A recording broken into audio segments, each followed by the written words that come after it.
古天樂一向唔靠替身，爆破、槍戰、飛車、吊威也，通通親自上陣。就算鏡頭睇唔出，佢都要堅持自己嚟。真係好非必要嘅時候要替身，我先係替身啦。如果唔係，盡量做到佢自己做。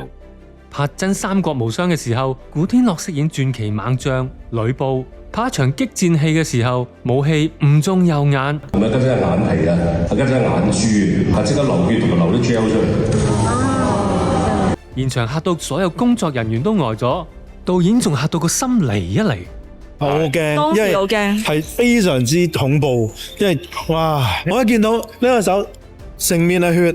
但係古天樂堅持繼續拍攝，頂硬上，唔使停機，一切以大局為重，淨係諗住點樣拍好呢一場戲。我哋準備送佢走啦，咁啊古仔就話拍埋先啦，嗰個鏡頭入去咁。嗰日係租咗個好貴嘅器材，佢覺得喂，你今日唔拍，你又拍唔翻噶啦，因為你唔會再租呢個器材。之後古天樂即刻搭飛機翻香港醫治，醫生發現原來佢粒眼珠，喂，你眼珠爆開咗，我唔掂，連針咯，咩啊？